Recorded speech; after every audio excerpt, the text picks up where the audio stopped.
मैं हूं ईशान गौतम और आपका स्वागत है अपने YouTube चैनल वैदिक ज्ञान में। जैसे कि आप जानते हैं कि हमारे वैदिक ज्योतिष की कक्षा चल रही है, तो आज हम बात करेंगे भाव परिचय के बारे में। ये वीडियो एक सीरीज होने वाली है बहुत सारी वीडियोस की, ठीक है। हर एक वीडियो में एक भाव को हमने उठा के डिस्क्राइब किया है कि उस भाव से क्या देखा जाता है, किन चीज़ों का विश्लेषण किया जाता है। तो सीरीज हम रिलीज करेंगे, एक एक वीडियो करके हम सारे भावों के बारे में बताएं। लेकिन उससे पहले अगर अभी तक आपने हमारा चैनल सब्सक्राइब नहीं किया है तो आप फटाफट से सब्सक्राइब कर लें, बेल आइकन को प्रेस कर दें, क्योंकि अब ये सीरीज आने वाली है। तो भावों के बारे में अगर आपको कंप्लीटली जानना है, डिटेल में जानना है कि किससे किस चीज़ का विश्लेषण करते हैं, तो ये सीरीज आपके लिए बहुत यूजफुल होने वाली है, बहुत इंपॉर्टेंट होने वाली है। तो आइए इस वीडियो को शुरू कर लेते हैं। ज्योतिष में भाव होते हैं, हर एक भाव से अलग चीज़ का विश्लेषण किया जाता है। आज हम उन्हीं भावों के बारे में बात करने वाले हैं। इस कक्षा में हम सीखेंगे कि भावों की गिनती कैसे की जाती है, किस क्रम से भावों को गिना जाता है, किस भाव से किस चीज़ का विश्लेषण किया जाता है। आज हम इस बारे में सीखेंगे। आइए, ये एक कुंडली है हमारे सामने। यहाँ पे इस भाव में देखिए, जितने भी ये स्क्वायर जेड बॉक्स बने हुए हैं, जो बॉक्सेस हैं, जो डब्बे बने हुए हैं, इन्हीं को ही भाव कहते हैं, इंग्लिश में हाउस कहते हैं, ठीक है। तो यहाँ पे आप देखेंगे कि एक कुंडली का डेमो है। तो इस कुंडली में यहाँ पे इस वाले बॉक्स में लगन लिखा हुआ है, लगन, ठीक है। तो यहाँ पे लगन इसलिए लिखा हुआ है क्योंकि ये लगन भाव है, ठीक है। लगन भाव ही पहला भाव होता है, फर्स्ट हाउस जिसे कहते हैं, पहला भाव जिसे कहते हैं वो यही होता है। This is the first house, लगन भाव, इसलिए यहाँ पे लगन लिखा हुआ है। और ज्योतिष में इसी से ही भावों की गणना यानी गिनती करना शुरू किया जाता है, ठीक है। तो इसी से यहाँ से हम गिनना शुरू करेंगे, ये सबसे इम्पोर्टेंट है। इसीलिए हमने इस कुंडली में यहाँ पे बीच में पहले इस हाउस में लगन लिखा है। इसी से ही भावों की गिनती करना शुरू करते हैं। भावों की गिनती करते कैसे हैं? भावों की गिनती की जाती है एंटी क्लॉकवाइज, ठीक है। घड़ी ऐसे घूमती है, भावों की गिनती करते हैं एंटी क्लॉकवाइज, इस तरीके से, ठीक है।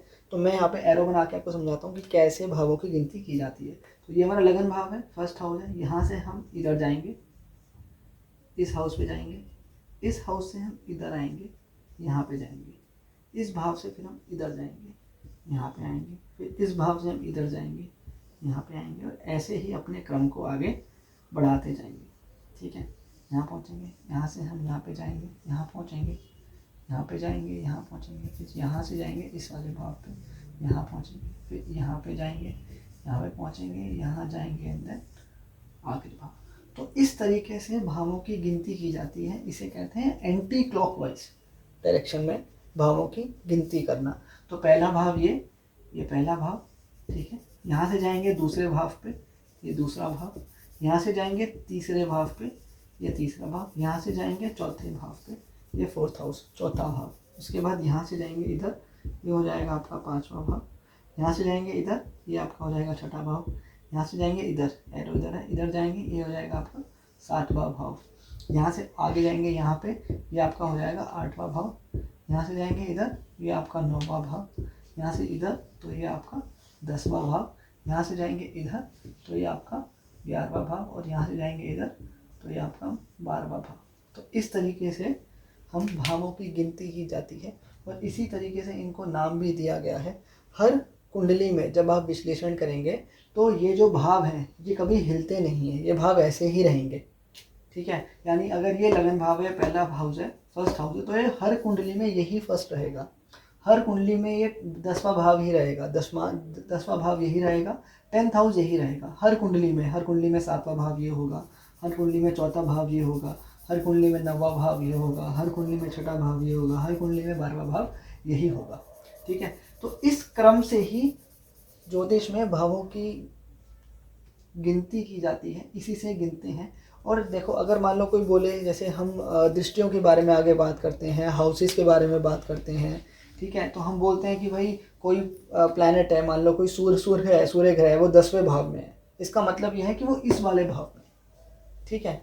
तो उसके लिए भी यही कैलकुलेशन यूज़ की जाती है। या फिर हम आगे पढ़ेंगे दृष्टि, ठीक है। हर ग्रह की अपनी दृष्टि होती है, उसके बारे में हम पढ़ेंगे। तो अगर मान लो बोला जाएगा कि गुरु की 5वीं दृष्टि होती है, ठीक है। तो फॉर एग्जांपल इस कुंडली में यहाँ पे गुरु बैठा है, ठीक है, और आपको गुरु की 5वीं दृष्टि ढूंढनी है कि गुरु 5वीं दृष्टि कहाँ देखेगा। तो वो भी इसी क्रम में देखी जाएगी। यानी अगर गुरु यहाँ बैठा हुआ है तो फर्स्ट इसे गिनेंगे क्योंकि गुरु यहाँ बैठा हुआ है, यहाँ से तो देखना शुरू कर रहा है इसलिए वो पहले यहाँ पे बैठा हुआ है, ठीक है। तो यहाँ से हम 5 गिनेंगे, 1 2 3 4 5, यानी इस भाव पे देख रहा है गुरु। गुरु अपनी 5वीं दृष्टि से इस भाव को देख रहा है, तो उसके लिए भी यही क्रम को यूज़ किया जाएगा, इसी क्रम का इस्तेमाल किया जाएगा वहाँ पे दृष्टि को निकालने के लिए कि कोई भी ग्रह अगर अपनी किसी दृष्टि से कहाँ देख रहा है उसको निकालने के लिए भी इसी क्रम का इस्तेमाल किया जाएगा। इसलिए भावों में कि क्रम कैसे ढूंढते हैं, कैलकुलेट कैसे करते हैं, कैसे गिना जाता है, ये बहुत ही महत्वपूर्ण है, ठीक है। तो अगर यहाँ पे गुरु है, एग्जाम्पल के लिए मैंने बताया कि अगर कोई कुंडली है उसमें यहाँ पे गुरु है और यहाँ से वो अपनी 5वीं दृष्टि से देख रहा है, तो यहाँ से गिरेंगे इसी क्रम में 1 2 3 4 5, यानी इस भाव को वो यहाँ पे देख रहा है, ठीक है। सो आज की क्लास के लिए इतना ही। आगे की क्लासों में हम ये पढ़ने वाले हैं कि कौन से भाव से किस चीज़ का विश्लेषण किया जाता है। जैसे मैंने आपको बताया कि ये 10वां भाव है, तो हमें ये तो समझ में आ गया कि ये 10वां भाव है, हमने गिनना सीख लिया, लेकिन इस 10 भाव से हम करेंगे क्या, ठीक है। तो वो मैं आपको आगे की क्लासों में बताने वाला हूँ कि 10th हाउस से 10वें भाव से किन चीज़ों का विश्लेषण किया जाता है, ठीक है। सो मिलते हैं अगली क्लास में। Thank you so much.